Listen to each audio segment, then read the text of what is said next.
Welcome to Compass and Clock. I'm your host, Mary Copeland. This infotainment podcast explores how to live your best life now and well into retirement. We'll discuss topics in financial planning, housing, and insurance. We'll talk wellness, relationships, and leisure activities. A full active life requires planning for your goals and preparing for the unexpected. I'll introduce you to a variety of guests, from knowledgeable experts to folks sharing stories of their life experiences and so much more. Because life is big. All is intended to help guide you in planning for what you need now and at any age. Like and subscribe so you don't miss a thing. Today, my guest is Darah Bowens. Darah is the Vice President for Northwest Care Senior Living, and she has worked closely with the senior population, managing multiple assisted living and memory care communities throughout Western Washington since 1995. Darah, welcome to the show. Hey, Mary, thank you for having me. Yeah, I'm so excited for us to have our conversation today, because what we're going to talk about is really designed to help you and your loved ones out there as you navigate the different stages of dementia, and as it pertains to communication, short little travel trips, and more. So let's get started, and I'll ask you our first question, because sometimes we have listeners that are just catching us for the first time. So why don't we ease into this, and why don't we tell folks, what is dementia? Yeah, for those that aren't familiar with that, dementia is a consistent, progressive loss of cognitive functioning that interferes with a person's just ability to do their daily living activities. This can include things like they might experience memory loss, having trouble remembering, simple words that they knew before, all the way up to, in the later stages of not being able to remember like a spouse or a loved one. People with dementia sometimes have a difficulty controlling their emotions and behaviors. So you can see over the progression a process of a change in behaviors, even a change in personality. My mother had dementia, and she did go through those stages, so I'm very familiar with it. And it seems that you could be in a group of friends talking, and there might be six of you there, and three or four people nowadays have some kind of connection with a loved one or somebody that they know that has dementia. Yeah. Yeah. So when we talk about dementia, there are different types of dementia. Can you do a little overview on those different types for us, please? Yeah, there's many different types of dementia. I think of dementia as the dementia word as an umbrella. And under that umbrella are many different forms of dementia. The most common and most talked about form is Alzheimer's disease. Alzheimer's disease affects about 60 to 80% of all those with dementia. But there are many other forms. People may have heard of vascular dementia, Lewy body dementia, alcohol-related dementia. We probably don't have time today to go into each of those and what all those involve, but if your listeners want to dive into that and get some more information, there's a plethora of information online available. Great. So when we talk about dementia and communities, what are the key differences of a memory care community versus an assisted living or an independent living community today? And then let's also kind of compare that to 10 or 20 years ago, because things are different, things have evolved. They have, yeah. There's been a lot of research in the last 10 to 20 years that have improved all the communities and improved the way that we not only set up the communities, but also the training of the staff, the way we approach people with dementia now versus how we did in the past. But the communities themselves, every community runs themselves a little bit differently. We all fall under the same license with DSHS. So whether you're an assisted living community or a memory care community, we all have the same guidelines that we have to apply by. But it is up to each individual community to decide how much of that care range they want to provide or can provide. And that has to do with staffing and number of different things. But An assisted living community can be anywhere from independent living up to very high assisted living, the most assisted living that we're allowed to do under our license. Most assisted livings are not secure. So if there's a concern with wandering, that is not usually the best place. If you are starting out from the beginning and you're caring for somebody with maybe some very early stages of memory loss, it's really important to do your research on what each assisted living community offers and how much care they offer. Some assisted living communities, like ours, we can handle very light memory care. And others can too, because we use what's called the Wander Guard system. So that is, for those that aren't familiar, it's like a pendant or a bracelet that the resident wears that as soon as they start to exit the community, our staff is notified so they can redirect them back inside. But when it gets to the point where the resident is, or your loved one is exit seeking frequently, that becomes a concern for their safety. So that's when an assisted living facility really isn't appropriate anymore.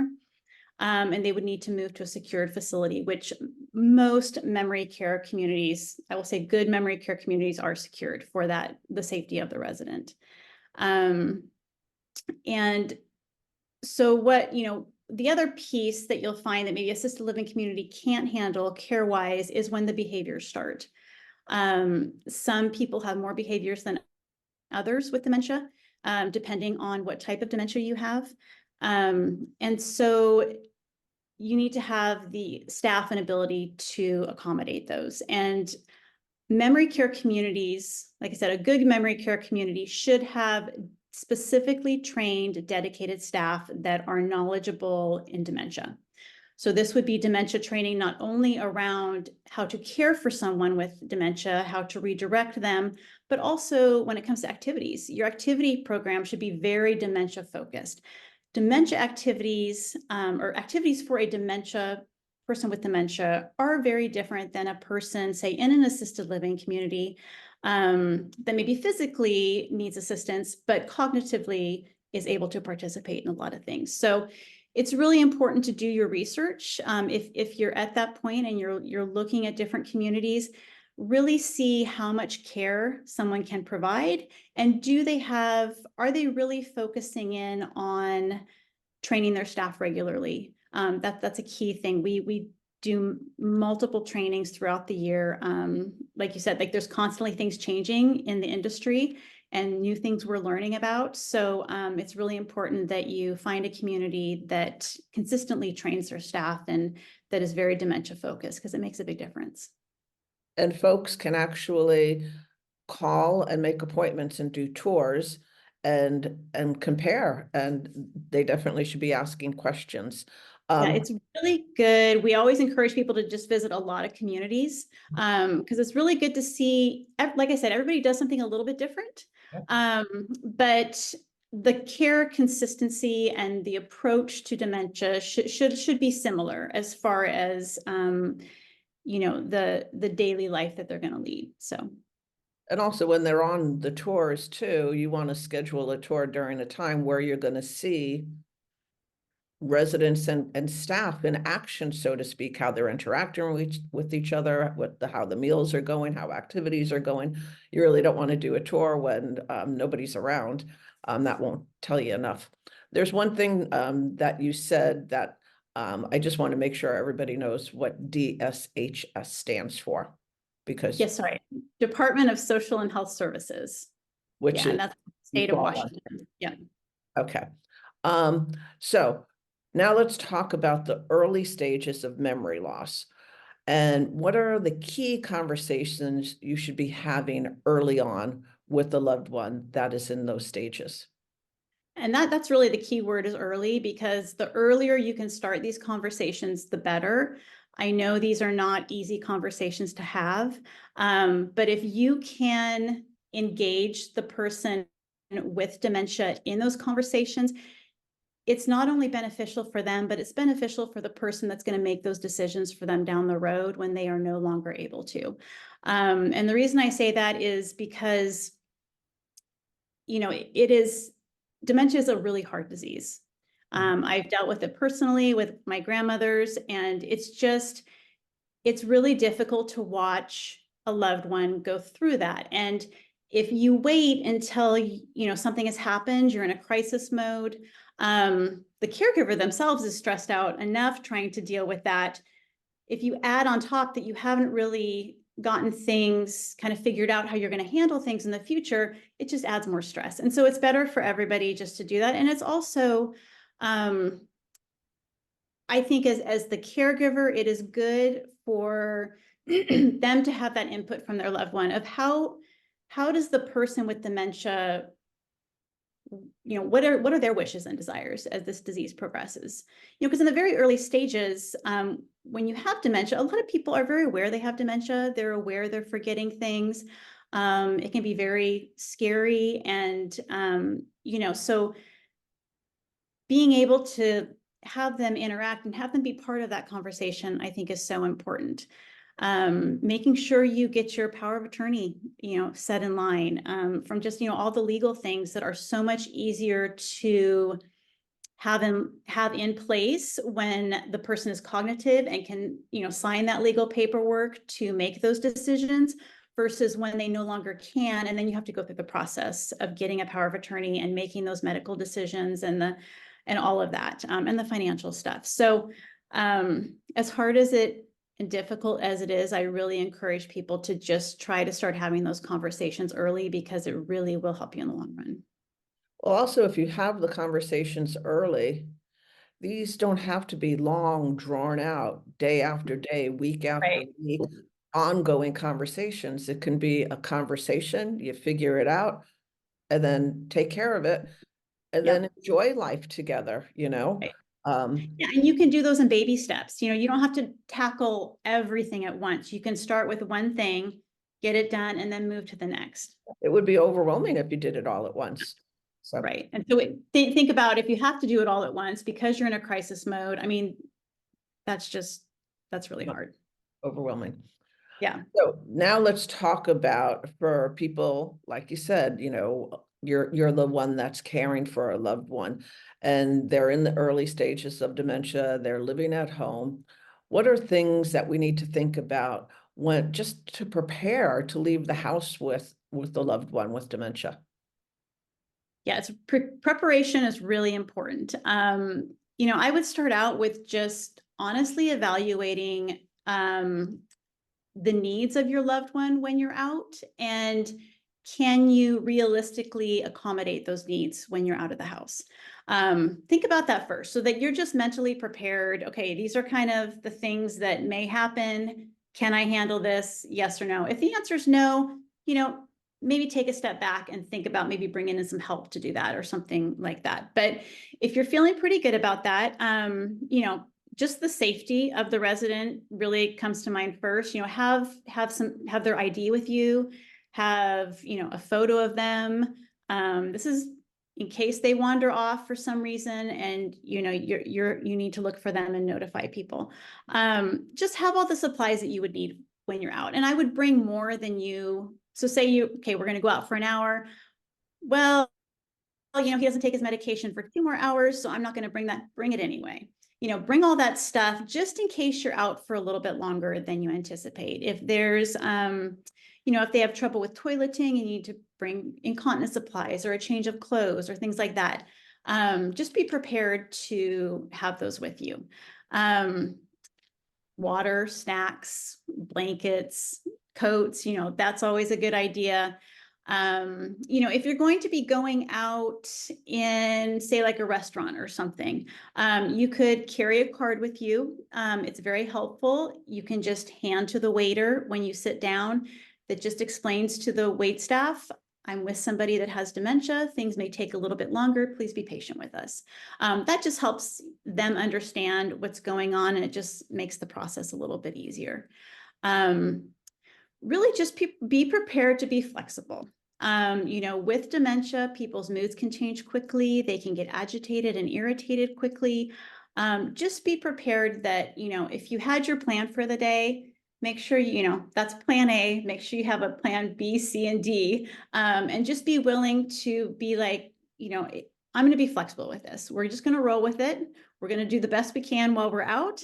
And, I've got all my tool bag here to kind of prepare for everything I need. And then just be patient and just, really try to just show some grace.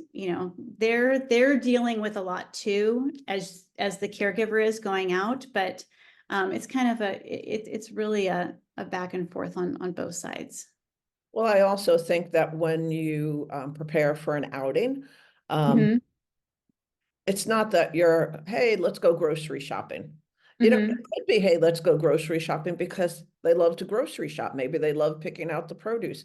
But usually you're preparing for something that you have their interests in mind. Maybe you want to take them to a museum. Maybe they like to go out to lunch. Maybe they want to go to the local gardens, whatever the case may be. Mhm. So, and I do love the card, because I think Yeah. in my mind, I think that really shows respect for the person with dementia because, it's their dignity, you want to help them enjoy this experience while they're out at the house. The So, other thing I just want to add with that is it's really important to stay with their normal routine. So if they're used to eating at a certain time, make sure you keep that. Or if they're used to taking a nap at a certain time, make sure you're back in time for that. Routine is very important. okay. Which probably flows into this next question, because how do you de-escalate a loved one that becomes agitated when they are out of the house with you or out of their routine? Mm-hmm. The biggest thing you can do is try not to correct them. I know this can be hard if, they are not remembering something correctly or they're asking you something, multiple times. Really try not to correct them. Try to speak to them in a calm, kind voice. Try not to get upset. I know it can be, difficult and hard when they get agitated, but it's really important to kind of look inward too and think, okay, I need to be the calm one for both of us. Like I said before, have things available that they enjoy. So, if they really enjoy music, have some headphones. Noise canceling headphones are great because it gets rid of all the other distractions around them and they can just focus in on that music that they love. Having their favorite snack or a drink around is really good. The most important thing is really just to live in their moment. And I say this time and time again to people that are kind of just starting out, going through this process. It is so important to live in their moment. They are going to have maybe many different moments, many different maybe time periods throughout the day that they're living in. And, if they're being corrected each time, that does not help with agitation. But if you live in their moment and just go with them, they're most of the time that keeps them very content. Um, you know, I find you have some really great conversations, Yeah. When my mother had Alzheimer's, I'm thinking 10 years ago, dad Mhm. not living in the moment with mom and always correcting her, it Mhm. was difficult. As we're having this conversation with loved ones with dementia in the early to mid stages of dementia, let's just touch on this just for a little bit because we do have a few more questions to get to. But Mhm. what type of places would you recommend to bring a loved one to? It's always good to start with like familiar places, places that they're comfortable with. I would focus on quiet places, places with not a lot of loud noises around. Like for example, if you wanted to take them out to a restaurant, if say they really enjoyed going out and eating, maybe go on off times. So maybe not at noon when most people are going to be out, maybe wait till like 2 or go early. Just avoiding, high stimulated areas, I think is really important.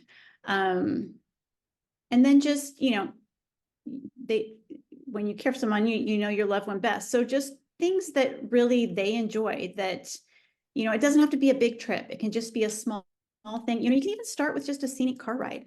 That's a great way just to get out of the house, look at something new.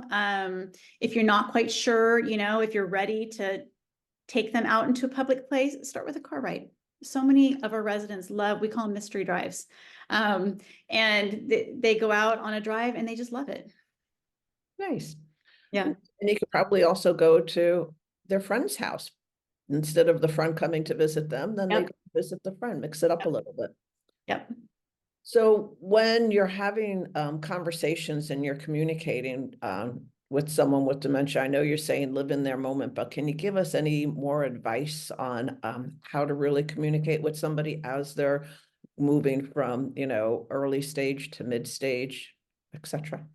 Talking calmly and very clearly is important. Using more short, simpler sentences. Just being more, again, trying not to correct them. Really, you want to show them dignity and respect. So you don't want to talk with them like you would a child or in a child's voice. Talk with them as you would your friend, and as an adult. Don't try to reason with them. That's never going to get you anywhere, or arguing with them. Just, trying to keep things as calm as possible is really, and then, talking about things that they love. If they love looking at photographs, sometimes is a great thing. Even if they may not remember the photographs, let's talk about the beautiful scenery in the photograph, so just things that they can kind of, that they love, even if they may not remember that they love those. Sometimes just the littlest part comes back. Yeah, so the takeaway really is calm voice and no correction. Mm-hmm. What do you feel are the options for people caring for someone with dementia when they feel they either need help with the caregiving or they can't keep their loved one at home anymore? What options are there? And the great thing is there's probably more options than people realize now. If you wanted to keep your loved one at home and that was really important to you, you can try home health agencies. They're great. They can come part-time. They can come just to be like a friend, just a companion, while maybe you do things around the house, or head out for an errand real quick. Up to, they can provide the actual care for somebody. And you can do that, like I said, part-time or full-time. Many communities will have what's called adult stay programs. Mhm. So those are like our communities. We do, you can bring your loved one in from 1 to 8 hours a day, 7 days a week, and they're just part of the community. So they are cared for just like a regular resident. They get all their meals, activities, all of that. The loved one can have the assurance that they're getting all the care they need. They're in a secure environment. They're safe. And sometimes, like we say, even the very best caregivers sometimes just need a break. We see sometimes with the caregiver, their health can start to decline because it is a big job. So really finding those resources to take a break, whether it's in home or, you have a community that you can use as a resource, that's great. If you want to do longer, there's what's called overnight respite stay. And that is usually, it's different in each community, but at our communities, it's 1 to 30 days. They stay overnight. They get their own room. So again, they're just like a regular resident. And it helps the caregiver. Say you're going on vacation and or you'd like to take a vacation and you're not able to because you're caring for somebody 24/7. Or you just need a couple days to just get some rest, and again, that they're well cared for. The day stay and the adult respite stay are great options to kind of try out a community too. If you're not ready to make that decision for long-term placement, but you want to just see how they do and how you do, both of you, in that situation, you can try that out. And we have a lot of people that start with day stay, move to respite, and then move on to long-term placement. And then of course, long-term placement is where you move them into a community that specializes in dementia care. Well, I love that option because should the loved one with dementia eventually have to move into a community, the transition will be so much smoother because it will be a familiar place because they've been going there, during the day for activities. And when somebody is taking care of somebody with dementia, like you said, or even you're a caregiver for a loved one with another disease, it can be a lot on their own health, and they don't Yes. take care of themselves, and then they wind up declining. So it's smart. It's okay to bring a loved one to a community and get that help, because they're actually coming to a community where they're experienced to, it's not like you're just dropping them off at daycare. This is Right. a place that's trained that your loved one's going to get the best quality of care, cognitive wise too, which is important. And yeah, and if you do decide on long-term placement, we have a lot of spouses that come in daily or, every couple days. You can spend as much time as you want with your loved one. Each community may be a little different. We don't have any visiting hours. So, you can come in and stay with your loved one as much or as little as you want. And so there's really a lot of flexibility there, but you're not having to take that on, but you can still participate in all the wonderful things, but not having to do the care. Yeah, you can even come when it's bedtime and tuck them in at night and Yeah, say goodnight. you sure Yeah, can. Yeah, you sure can. there's a lot of options, but Mhm. well, we're out of time, but I felt we really shared some great information with our listeners. So thank you, Dara, for this conversation today. Yes. Mhm. And listeners, I hope you're walking away with these invaluable tools to help improve your quality of life right now, because it isn't easy. And there are professionals out there to help you. So, Dara, thank you. Listeners, thank you. And until next week, take care. Thanks for Thank listening. you. Bye-bye.